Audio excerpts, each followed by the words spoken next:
نحمدہ و نصلی علی رسولہ الکریم اما بعد۔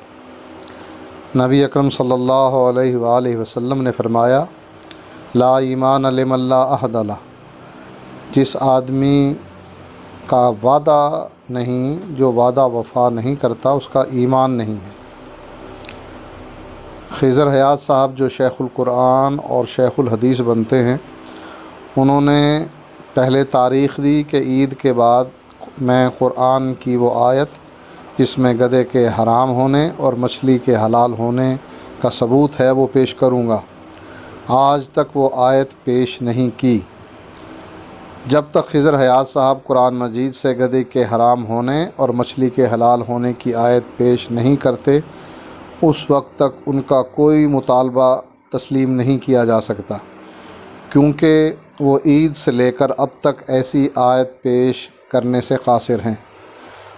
ان کے ماننے والوں سے میں یہ بات کہوں گا کہ ان کی اس تقریر میں آپ کہیں سے وہ آیت تلاش کر کے ہمیں دے دیں کہ جو انہوں نے گدھے کے حرام ہونے اور مچھلی کے حلال ہونے پر پیش کی ہو۔ جبکہ گدھے کو قرآن نے بھی حرام کہا، حدیث نے بھی حرام کہا، مچھلی کو قرآن نے بھی حلال کہا، حدیث نے بھی حلال کہا، دکھانا میرا کام ہے۔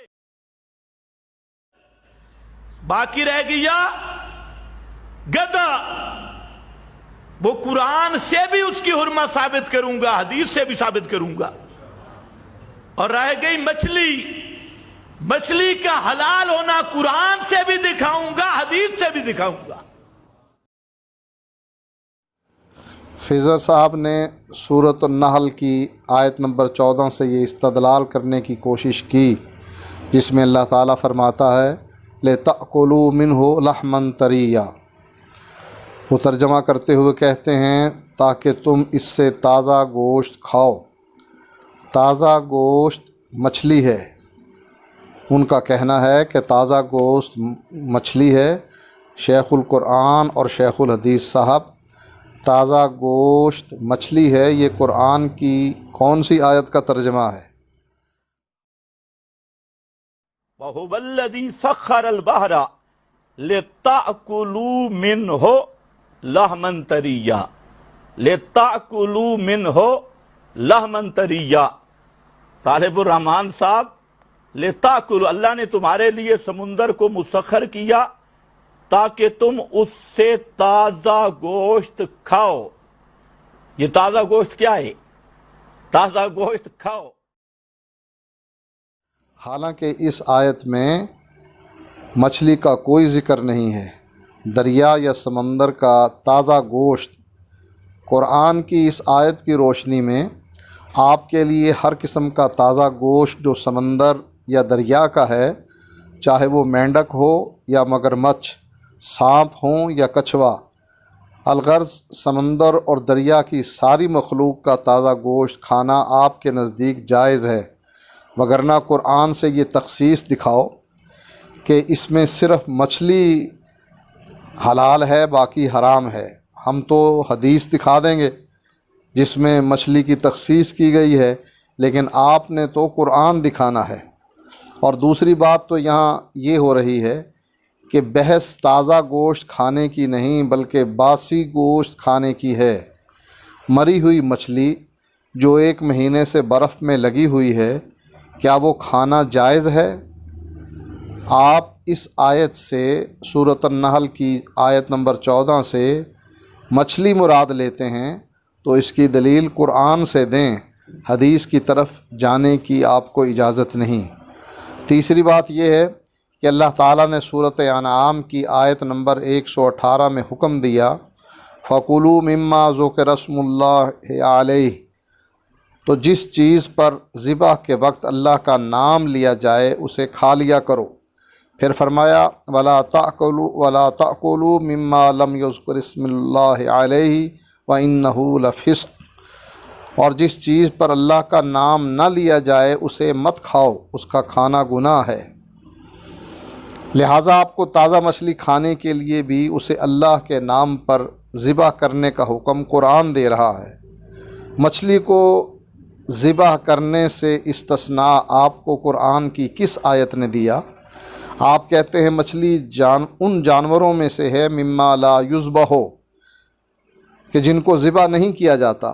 یہ قرآن کی کس صورت اور کس آیت کا ترجمہ ہے؟ یہ قرآن کی کون سی آیت ہے مما لا یذبح؟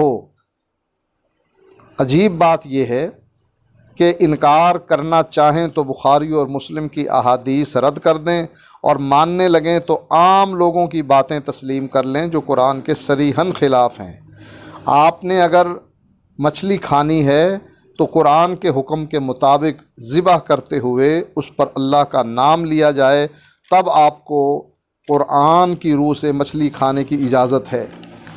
پھر گدھے کو ثابت کرنے کے لیے آپ کو قرآن کی کوئی آیت نہیں ملی، آپ کو مجبوراً یہ آیت پڑھنی پڑی کہ نبی اکرم صلی اللہ علیہ وآلہ وسلم کی صفات میں سے ایک صفت یہ ہے یحل لہم الطیبات ویحرم علیہم الخبائث، کہ اللہ کا نبی طیبات ان کے لیے حلال کرتا ہے اور خبیث چیزیں ان پر حرام کرتا ہے۔ سوچئے نبی جس چیز کو حرام کر رہے ہیں کیا وہ قرآن میں موجود ہے یا حدیث میں؟ اگر قرآن میں موجود ہے تو وہ گدھا دکھائیے کہ اللہ کے نبی نے قرآن کی کس آیت میں گدھے کو حرام قرار دیا ہے، اور اگر وہ حدیث میں موجود ہے تو پھر ہماری بات ثابت ہوئی کہ قرآن میں گدھے کے حرام ہونے کی کوئی آیت موجود نہیں ہے، حدیث میں موجود ہے، لیکن آپ کو قرآن چھوڑ کر حدیث کی طرف جانے کی اجازت نہیں۔ آپ نے تو قرآن سے گدھے کو حرام ثابت کرنا تھا اور اب چھپ رہے ہیں حدیث کے پیچھے۔ کہ آپ نے قرآن مجید کی سورۃ مائدہ کی پہلی آیت نہیں پڑھی جس میں اللہ تعالیٰ فرماتا ہے احلت لکم بہیمۃ الانعام؟ مماتی مولوی غلام اللہ صاحب اس کا یوں ترجمہ کرتے ہیں حلال ہوئے تمہارے لیے چوپائے مویشی۔ چوپائے مویشی سے گدھے کو خارج قرآن کی کس آیت سے کیا گیا؟ اگر قرآن کی کوئی ایسی آیت نہیں اور حدیث سے تم نے اس کی تخصیص کر دی تو قرآن کی عظمت کا جو تم نے ڈھول پیٹا تھا وہ خود بخود ختم ہو گیا۔ لہٰذا آپ کی دیگر باتوں کا جواب اس صورت میں دیا جائے گا، اور وہ بھی میرے شاگرد دیں گے، کہ جب آپ قرآن سے کوئی ایک آیت جس میں گدھے کی حرمت کا ذکر ہو اور مری ہوئی مچھلی کے حلال ہونے کا ذکر ہو اور بغیر ذبح کیے ہوئے مچھلی کو کھانے کا ذکر ہو، اگر وہ آپ پیش کر سکتے ہیں تو آپ پیش کیجئے، آپ سے گفتگو ممکن ہے۔ اور اگر آپ اگلی دفعہ بھی کوئی ایسی آیت پیش نہ کریں جس میں صراحتاً یہ ذکر ہو کہ گدھا اللہ تعالیٰ نے حرام قرار دیا ہے اور مچھلی کو، مری ہوئی مچھلی کو بغیر ذبح کیے ہوئے حلال قرار دیا ہے، تو اس وقت تک آپ سے کسی قسم کی بحث نہیں ہو سکتی ہے۔ باقی آپ کی باتوں کا انشاءاللہ تفصیل کے ساتھ جواب موجود ہے، وہ چند دنوں میں آپ تک پہنچا دیا جائے گا۔